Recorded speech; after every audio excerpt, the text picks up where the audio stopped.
Hello and welcome to another episode of the Epic Photography Podcast. I'm Sian Elizabeth and today I am joined with Fernando, Santos and Dave Williams. Hi guys. Hello. Hi, Sean. Hi, Dave. How are you doing? Hey, you just absolutely nailed that. Nando, did you hear that? She said Santos. Oh, yeah. I just wish that I just want to hear Sean saying pastéis de nata. But that will be for a different episode. I've been practicing. So guys, today I wanted to chat with you actually about a little something called filters. Okie dokie. Do you both use filters? Yes. Yes. No. Yes and no. Okay. So firstly, basically on camera filters. So even though I am a portrait photographer, I really enjoy landscape photography, and I started probably about 10 years ago with a filter, or a couple of filters actually from Lee Filters, and it's the square 100mm ones that you get, and they just pop in the front of the camera. Mm-hmm. And I became hooked with it. It's something that I really love to do on the side as a hobby. It's something I'm quite passionate about with my, long exposures. And I just kind of wanted to talk a bit more about it really, and whether you guys use them, what you think about them, whether they're becoming obsolete or. Well, you just completely threw me off track straight off the bat. Sorry. And I'll tell you why. It's because you said you use filters, and you just said filters and the square ones. I also use those Lee filters. Mm-hmm. My favourite one's the Big Stopper, and it is enormous. I've broken two of them, and they're £100 a piece. Yeah, They're made of glass. They're really good stuff. But I've broken two of them by, tipping them onto rocks. But just what you said there, you like to live on the fast lane, and I'm pretty reckless. And all that. I'm pretty reckless. We know I'll be you, honest. Dave. But the thing is, you said you like to do long exposures, but I was thinking you were going to say something completely different. I thought you were going to use filters differently for your portraits and your beauty stuff. No, so I have a couple of times, but obviously being photographers, we have our one subject that we might be, really passionate about, and that's our career choice or something. But as photographers, I feel like there are always other elements to what we enjoy doing. And so the Big Stopper is one of my favorites. Yeah. Personal projects. That's what you're saying. Yes. And this is a big thing. I write about this all the time. Personal projects as a photographer are so important. You cannot underestimate it, because we always need to be learning. We always need to push our skills and keep our brains on edge. We need to trick ourselves and figure out what's going on in other parts of photography and see how that relates back to our kind of photography.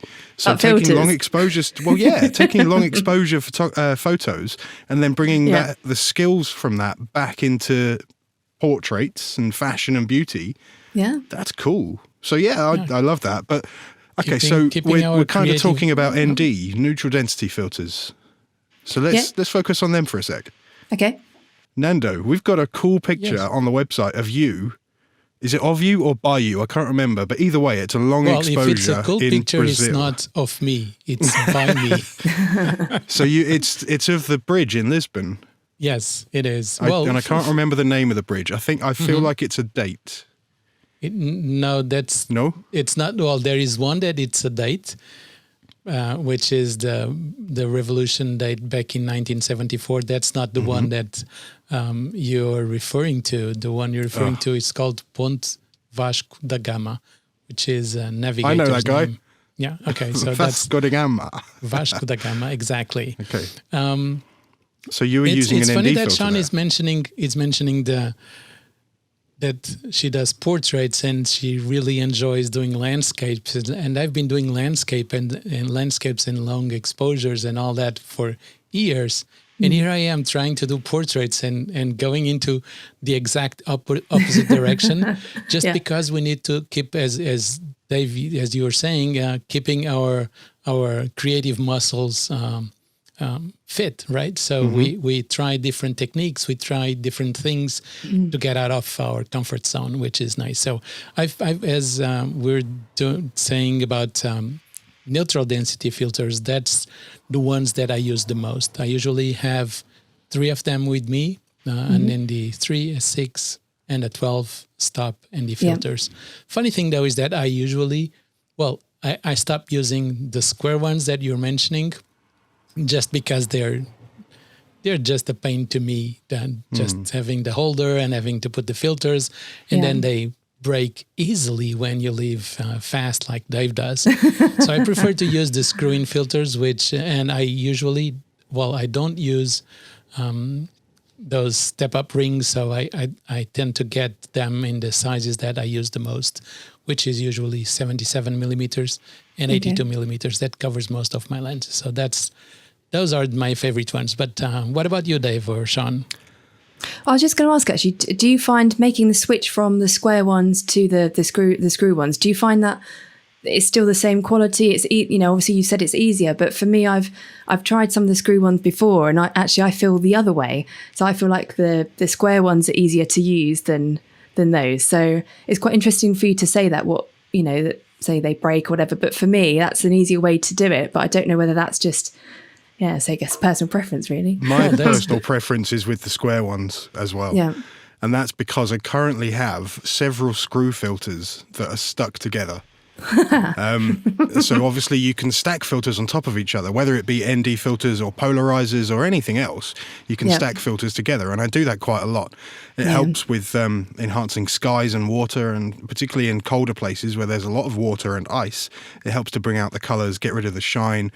And so I stack filters together, and I've got sand or something in between in the threads, and they're just never going to come apart. And obviously the logical way that you think about getting these things apart is by hitting them, tapping them or whatever. But obviously they're made of glass, so you can only do so much. So I much prefer the square ones.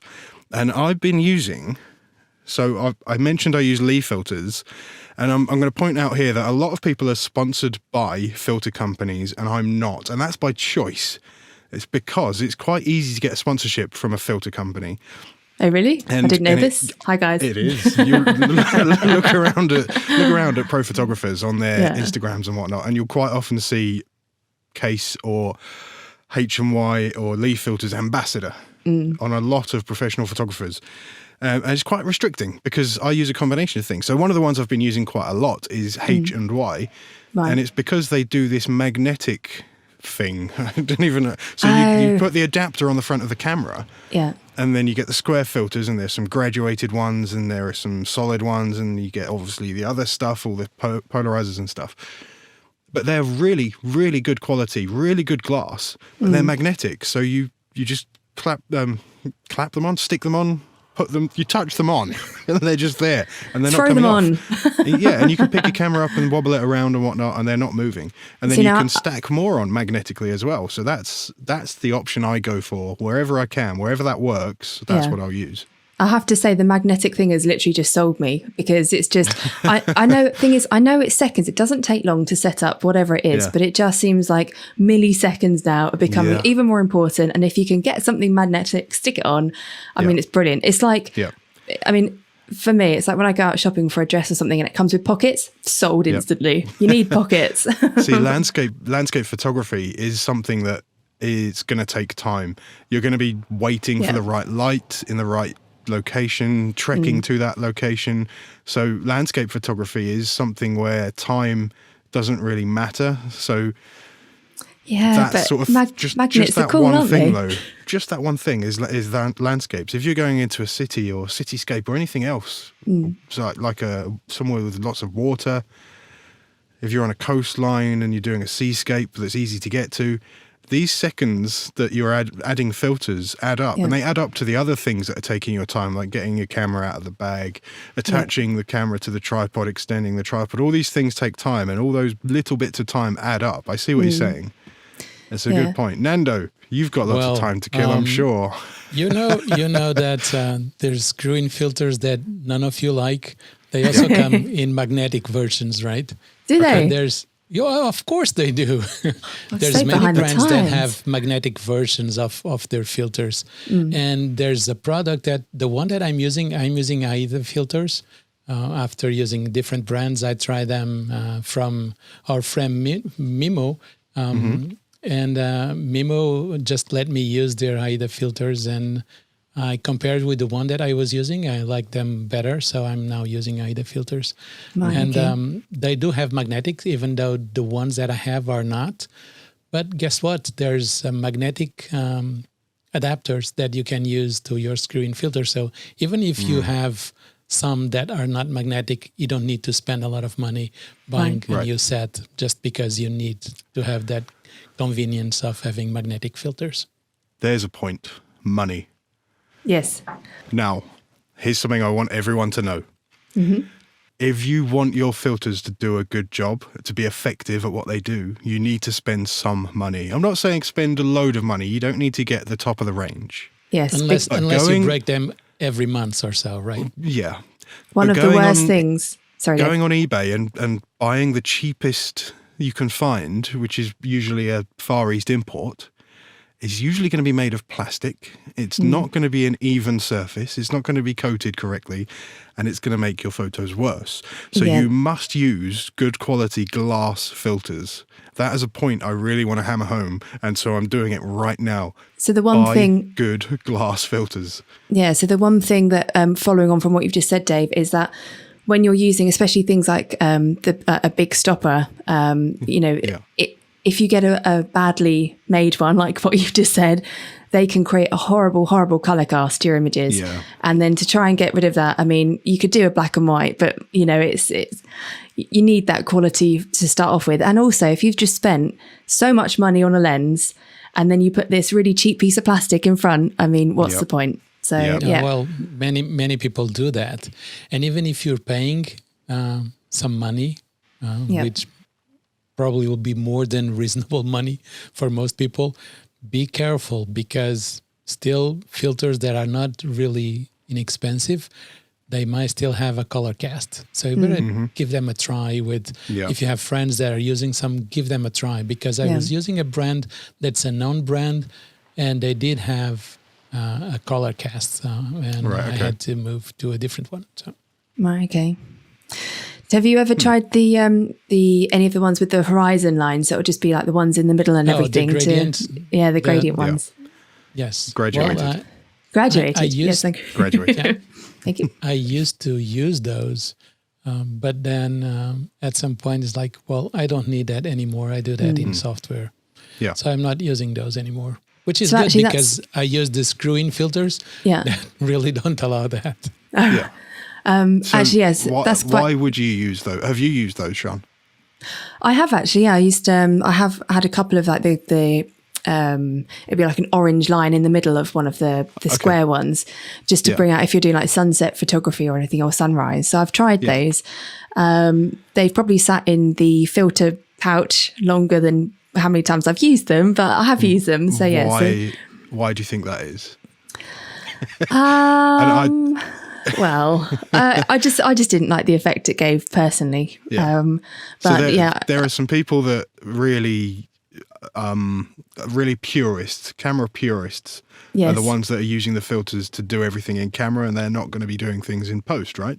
yeah. Well, the three of us, we're heavy Adobe users.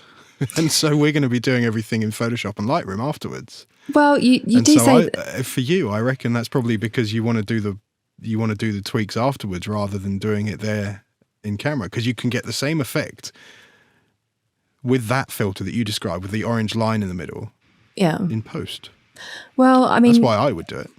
so actually, you saying that, I mean, I'm kind of a little bit of a purist when it comes to landscape and travel photography, and I do try to get it in camera with things like that, which is why I tried it. And but I prefer like the graduated ones, yeah. So for sunset photography, or whatever, just to darken the sky. But yeah, you both of you say kind of led on to the next point really about using software. So, you know, obviously you have on-camera filters and, you know, that is the purest way to do it, I guess. But nowadays software is so good that you can pretty much do anything in there. I mean, you can even replace skies now. So, I mean, Yeah. it still blows my mind how it does that, or like the sky AI and everything. So, I mean, do you guys mainly do you use Lightroom or Photoshop for your filters for your travel and landscapes? I have a very strict filter usage policy. Right. I will only use a filter if it is, or I will only use an ND filter if it's going to give me clear, sort of glassy water to flatten out water that's moving, or to give me streaky clouds. Right. That's it. So everything to do with time, I will use an ND filter for. Everything else, every other effect that you can achieve using a filter on the camera, I will use a filter or a technique in Photoshop or Lightroom. Okay, how about you, Fernando? That's my filter policy. I think your filter policy needs something there that, well, I'm sure you're using those and you just forgot that. What about the polarizer? You can fake I did a say polarizer. ND filter. Yeah, I said polarizer is ND good. filter. So Okay. in what instance would you use a polarizer? Just for our I would listeners. sometimes use a polarizer, but not very often. There's not really much need. No. I'm not a real estate photographer that needs to get rid of all the shine. I'm not looking at perfectionist photos. I take photos of things the way I see them, things that are representative of real life and real scenes. And so I'm not particularly bothered by a polarizing filter. I will use it if I'm in like a bright day of shooting somewhere with loads of ice, loads of water in Iceland, for example, or in northern Norway. But that's about it. How about you, Fernando? Well, I do use it, not as much as I used in the past. Actually, what I'm seeing is that over time I'm using less and less filters. That's what I've been noticing. But I do use a polarizer if I need that. And I'm not a real estate photographer, but I do use if I want the colors, the sky will be bluer, the green will be greener, and so I tend to use it. And if I'm doing a shot at the sea and it's the middle of the day and you can get rid of the reflections on the water, so there are certain things that you can't do easily or not at all in post. So it's usually easier to screw in the polarizer. I can do most of that in Photoshop though. That's the thing, and that's why I said it's for ND filters and it's for things with time. Everything else, if you can't achieve it exactly, you can achieve it near enough. It's the reflections and the shine that you can't easily deal with. Yeah. You can deal with them, but not easily. Yeah. That's the reason, because it saves the time. 5 minutes, if it takes you 5 minutes in Photoshop, which will probably take more, and you can do that in 10 seconds, then I prefer to do it in 10 seconds. But Yeah, I was going to say, it's a kind of that... It's a good thing that we have different approaches, and it's not that one way is better than the other. I'm just going to throw one thing into the mix then, which is specific to me, and it is the fact that I usually am out in the cold and the wet, and so I want to be as quick as I can. Yeah, absolutely. You just need to dress up warmer, Dave, that's all.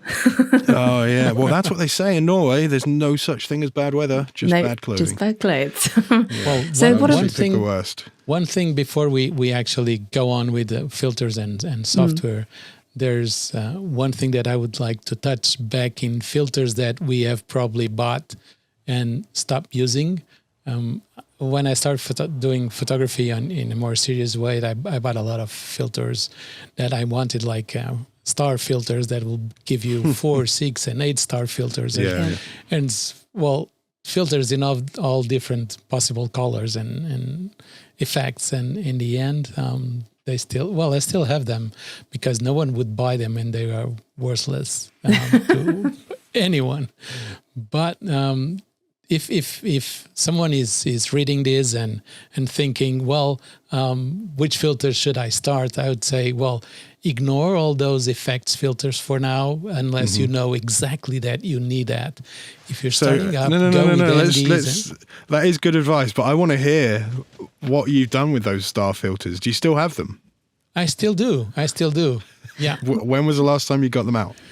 Well, the last time was probably like 2 or 3 weeks ago when we had a similar discussion like this one on the Kelby One community, on a community live event that we were discussing filters, and I had them with me just to show them to the people attending the event. The funny thing is, for actually... photographing, it's been ages. Sorry. That's right. The funny thing is that actually those star filters are becoming quite popular and are trending for portrait sessions.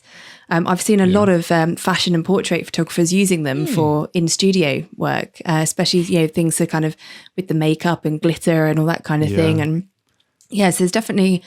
I mean, you can spot the trends really of it happening. Maybe, but maybe I need to get I think you bigger should try versions it. because the ones I got were like 52 millimeters because tiny. that was the kit lens that I had. Yeah. So maybe I need to get larger ones. But I did get a couple of new filters that I have not used yet.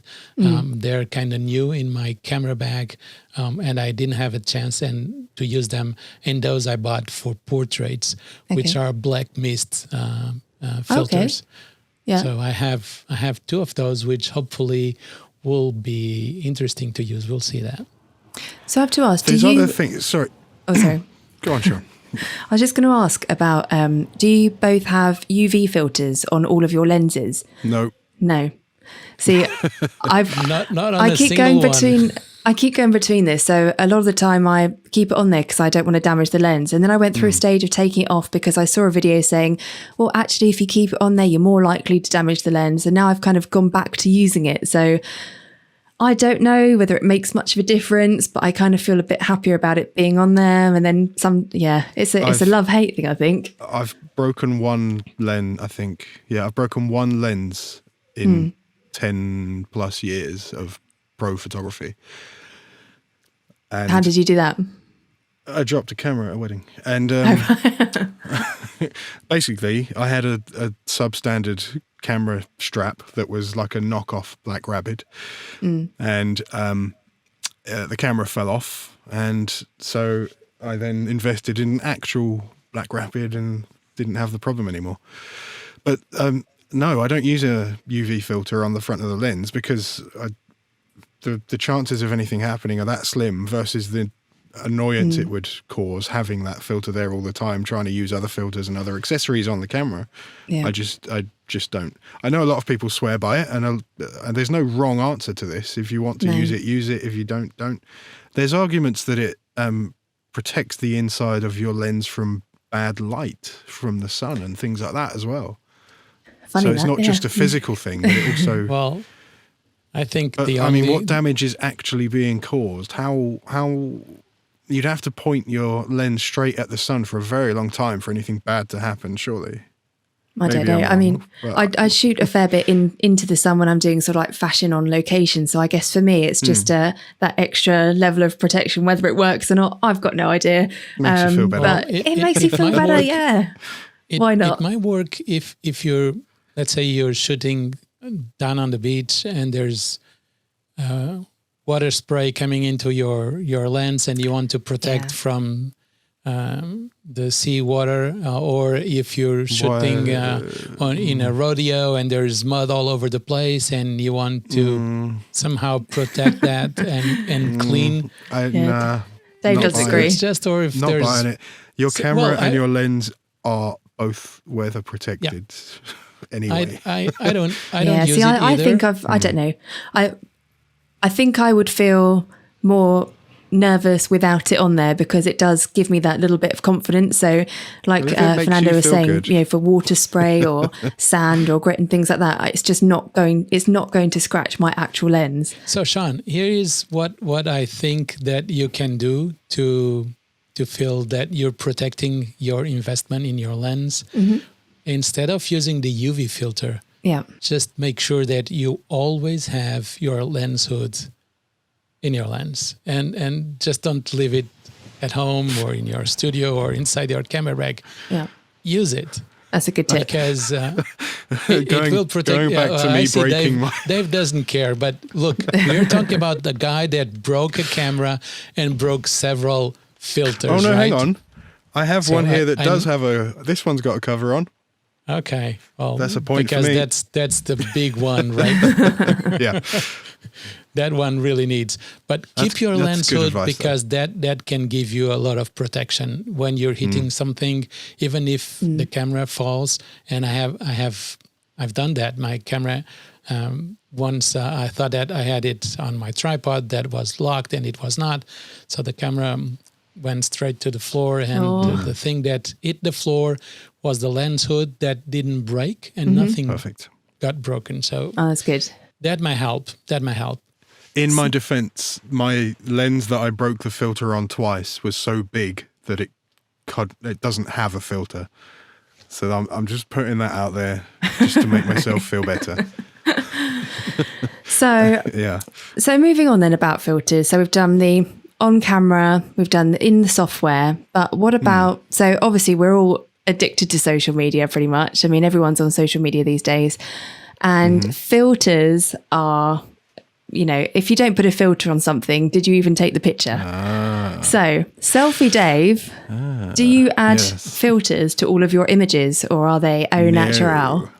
So I'm sure you're aware I have several Instagram accounts Yes. that have different purposes. My proper, I'm going to call it my pro account, the Dave Williams account.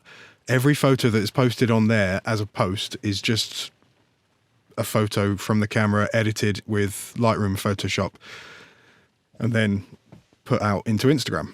Right. But every behind the scenes or story type shot, like the ones you see on the Mr. Dave Williams account, Yeah. they are usually straight out of the phone, sometimes edited with Lightroom Mobile, and sometimes just stick an Instagram filter on because it looks good enough. Right. And there's a filter called Valencia on Instagram, which is basically the best filter ever. For, Yes. like, I agree with that. and so Well, guys, quite often Valencia is you really the have to go-to. tell me what kind of filter is that, because I'm not a huge fan of It filters calms down the vibrance. It brings up the shadows a little. It brings down the highlights a little. It's kind of pastel-y without being pastel-y. I don't really know how to describe it. It's a good filter. No, it is a good filter. What's that name again? Valencia. Valencia. Okay. Yeah. Yeah. So, I'll look but for yeah, that I mean, one. Instagram filters. Look at the weird filters you get all across those Snapchat filters and TikTok filters. Things that make Yeah. weird lines. Things that make your tattoos pop out. These are all filters. At the end of the Yeah. day. I mean, I Yeah, am blown that's a away good by point. what you can do now, and the fact that you can. I mean, I can wake up in the morning, don't put my face on, put a filter, and it's like I've got, you know, hair makeup's already done. It's like brilliant. Look at me, like I'm all ready to go and face the world. And then you walk out the I know door and how you're you like, oh feel, yeah, yeah. that's not me. But it is quite scary actually. But one of the things it's a personal pet peeve basically. So just I'll set the scene. You've just taken some wonderful portraits or lovely travel and landscape photography for a client maybe, or, you know, and you're sharing it around, and then someone decides that they want to put a filter on top of it. And you're like, that's not how I took the photo. So guys, have you had that experience before? How would you deal with it? Yeah. And do you think the additional filter, if it was used, made it better? I used to shoot weddings Yes. with Peter, and I specifically remember one couple posting the photos that I'd taken the time to shoot the photos, to cull the photos, edit the photos in Lightroom and then in Photoshop to do various things at various levels of detail and intricacy. And so that was the look that I put on those photos. And then obviously when the couple got hold of the photos, they put them on Instagram and they put a filter on top of it. And I think it was horrible. It wasn't the look that I gave those photos. But here's the thing: I've got a rather unique viewpoint on that. In a lot of photographers will say, "Well, that was my photo. You're ruining my work." When it comes to a wedding, I think, well, actually, I don't really care. It's your big day. I'm providing a service. Here are the photos. Do what you want. So if they want to stick the photos on and make them look terrible, that's fine. But please don't say that I took them if Yeah. you're going to do that. How Because about that's you? obviously not the way That's my point. intended. If they're going to ruin the photo, just make sure that you don't say I did that. Yeah. Yeah.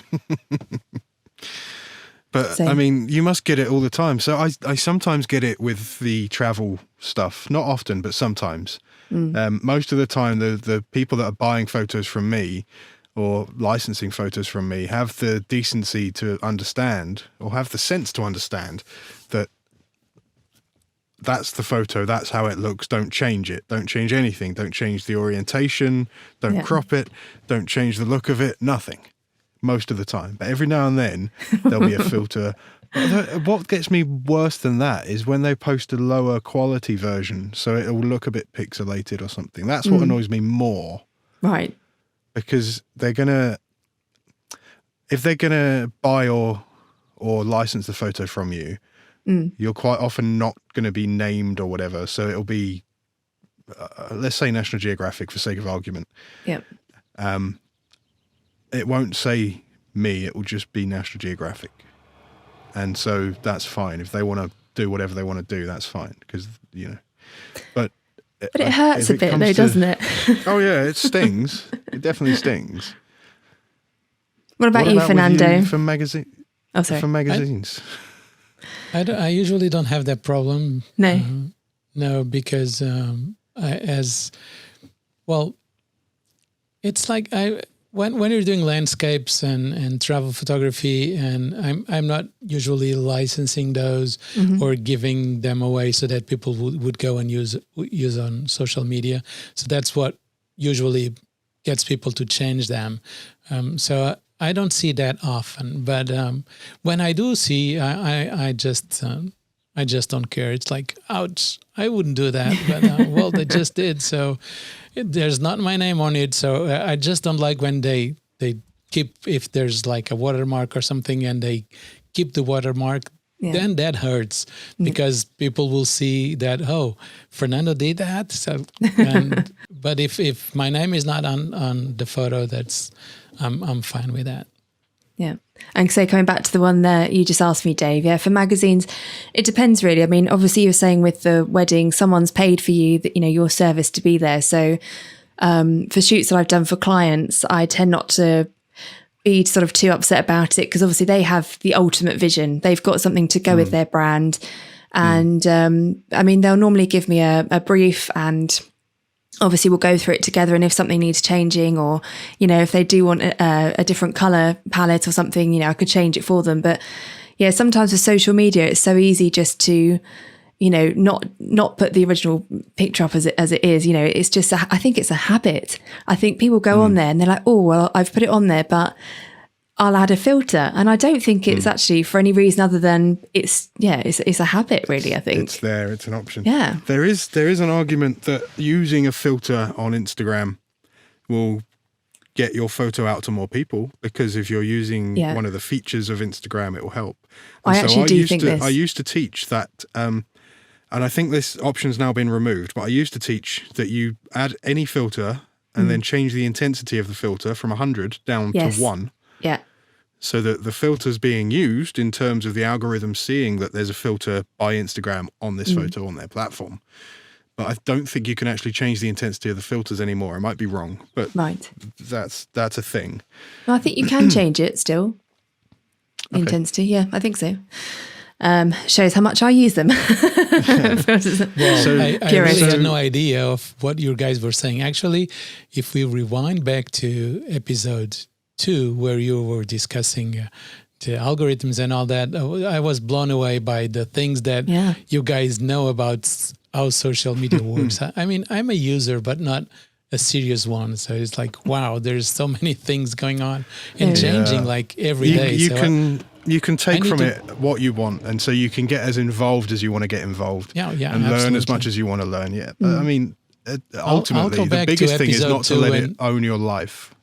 Yeah, I'll have to go back to episode 2 and read all that again because we still need to ask Peter about that. Actually, why are they readers? We'll ask him. We'll ask him. We'll get back to it. Not today. Absolutely. Yeah. So, guys, I think we're actually we're running out of time, I think, for this episode. But I just wanted to go around with you and see if you had any tips for filters for this week. Dave? I've laid down my big one already, which is make sure you get a decent glass filter. Check the reviews, make sure it's a reputable brand. Don't buy any knockoffs, because if you buy something cheap, it's probably going to be plastic and it's going to ruin your photo. You'll end up just buying stuff that's going to be thrown in the bin or left in a cupboard. Okay. And the other thing is, if you're one of the biggest reasons people use a filter is for long exposure photography. And so you can make your life easier by figuring out the maths behind these things. So if you're going to get into long exposure photography, I'm going to break this quite detailed tutorial down into a very, very short segment for you. You want to get your camera, stick it on a tripod, point it at your scene, measure the light in the scene, i.e. take a meter reading through your camera, look at what the numbers are that your camera is giving you, and then you can get an app called LE Calculator, Long Exposure Calculator. You throw those numbers into the app, and you also tell the app which filter you want to use. So let's say you want to really smooth things out with a 10-stop filter. You just put that in, 10-stop, f8. Let's say it was telling you should have been doing a 60th of a second. The app will do the maths for you and say, so to get the same light level with that filter, you need to do, let's say, 30 seconds. And it does the maths for you, so you can get the correctly exposed long exposure of a scene with an easy app that's completely free called a Long Exposure Calculator. That's another tip. That's the one I'm going to go for my final big piece of advice. Okay. Long Exposure Calculator. That's a good one. Okay, how about you, Fernando? Well, first one, don't buy a UV filter because you probably don't need that. Can't help but think that's a dig at me. No, it's like it's not for you, Sian. There's a lot of people. I remember when I bought my first serious DSLR, I was trying to get the best price on the camera, and we finally sat on the price. Then the guy that was certainly a good salesperson went and grabbed an UV filter and sold it to me. Probably he made more money on the filter than he did on the camera. So don't fall for that. Just buy, probably you might want to have a polarizer and 3 ND filters. You'll be fine. As they've said, get good quality ones. Regarding software, don't fall for all the filters you see there. There's a lot of software that do tons of things. Don't go and buy every single one, because in the end, you'll probably will not use most of them. So go one step at a time. Just buy what you know that you actually need. So those will be my tips for today. Brilliant. Well, I think, I've been doing a lot of experimentation with the big stopper and everything. I think one of the ones that I love the most is if you're somewhere really busy and you want to get rid of people and they're moving around, that you can set your big stopper to basically remove people from the scene. And it's quite a clever in-camera way to do it. And it works the same way as it would with, kind of say the clouds and water and everything else. It's just that when the people are moving past in the scene, they disappear. So that's, did I explain that okay? Yeah. You did. You can use a similar technique to keep the people in, but have them blurry so that you can't recognize them.